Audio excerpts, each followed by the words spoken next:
moments like that, can you harness that heading into the off-season? How do you use that sort of heading into the off-season? Yeah, tonight was pretty important for a lot of reasons. You talk about you come here with nothing on the end of the outcome really, unless you kicked a ridiculous score.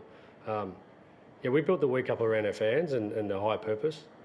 You put the Collingwood jumper on and an incredible supporter base. You got to honour that. You got to honour the jumper from. Apparently, there's close to 800,000 supporters supported us this year for home games, which is thank you so much for the year. Clearly, we're sitting here not where we want to be. I said to the playing group, we'll sit and watch finals with a bit of a sick feeling in our guts because we want to be playing finals this time of year. But the game gives you feedback. We're here, 24 rounds in. The game tells you where you sit, and we right now sit on the out. So we've got work to do.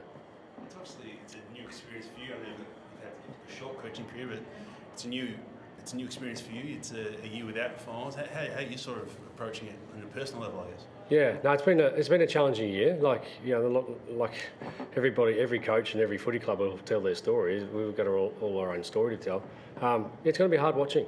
It will be, because you could say that we're playing a brand of footy that may challenge a few in the finals, but that's been a bit of pie in the sky stuff.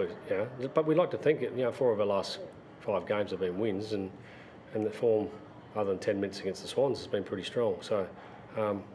We started to steer the ship a little bit towards where we wanted to be, which was important for us.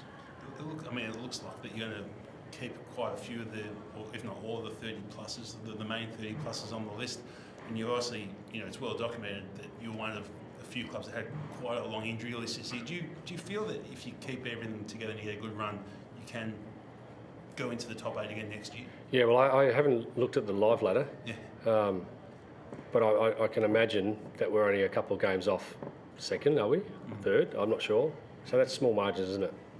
So with whatever the story of we want to run with, we're not far off, based on 24 rounds, but we still got work to do. This is a marathon of a season, and we thought you needed 14 wins to get there, and that's reality. We didn't get there. We got 13, and we needed more than that. Lots of lessons learned internally, and then lots of lessons about individuals as well. How much have you learned about some of the younger players, particularly tonight you brought 4 in? They all seem to do really well. Yeah. Going forward, how important is that to regeneration of the group as well? So pleasing tonight to see Ed Allen probably turn his last 4 or 5 weeks around at VFL level to really spike.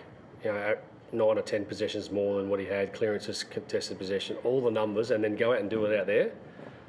To transfer that form to AFL has given us all a little bit of excitement. We go, hang on a minute, this young kid's coming, which hopefully then spurs him on to want more of that, and then comes back bigger and hungrier. And there's some pleasing signs. Will Parker, Joey Rich has played a lot of footy. Charlie Dean did the job tonight, and then throughout the year we've had everyone got exposed. So we learned a lot about our list, which is important now to reset and go forward. Just on Ed, it was obviously a deliberate decision to start him in the centre bounce first up. A bit of responsibility for him. Yeah. As you see. Well, probably just going to repeat what I said. We're wrapped with his endeavour. Like, he's just contest to contest. He's an elite runner. He's played 2 games. But it's really pleasing to see the second game when we put him around where we want him to be. We draft him as this guy. It's really pleasing to see him perform on the big stage. Do you anticipate you'll be busy in the trade free agency area when you talk about your list to look for improvements? I hope so. Yeah? I hope so. We sit here wanting to improve, so those acquisitions or bringing talent in that makes us better, I'm hoping to be really busy. It's not my job, but I'll be pushing people to what's going on. Let's look at all avenues to make us better. Would a key forward to help out Dan McStay possibly be one of them? I'd love a key forward. Tonight we had none at some stage, but and I don't want to denigrate Dan or Checkers, but they've been out for a major part of the year, which has left a big hole. So, if you know any just out there that want to come play for Collingwood, let me know. But they're hard to find. 40 possessions each for Nick and Josh. You must be pretty happy to have those 2 on your team. Yeah, no, that's every week you ask me about Nick, and it's hard to add more layers to Nick, but Josh is really, his last 6 weeks we put him to half back and we got a spike. It's exciting, metres gained, great ball use, overlap run. Every team wants a weapon off half back, and Josh has become that for us. We take that away in the last 6 weeks with great comfort, thinking, this is going to be really important for us going forward. Did he play under duress at stages this year, Craig? Like, Yep. It's easy you can say it now because it's all over, but he seemed like there were stages where he did play Yep. a bit hurt. Yeah, no, he did. Yeah, he had probably had 3 weeks where he didn't train at all. Yeah. We had many like that, but we're not alone.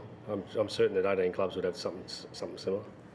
Do you think this could be the performance that might tip Nick over the edge for a Brownlow? It looks like another 3 votes for him. Well, it'd be nice. It'd be nice for him to get rewarded. Like, he's an elite player in the competition, but there's a couple of really good players out there. Like, we got exposed to Isaac Heaney in a quarter. Wow, that guy is a really good player.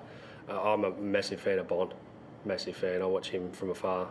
And this mob next door, I haven't had a chance to reflect on Melbourne, but Max Gawn's a player of a generation, isn't he? And the way he goes about it. And they've had a tough year, and it's a very competitive group. So I just want to pay my respect for Melbourne and Goody for the challenges ahead of him.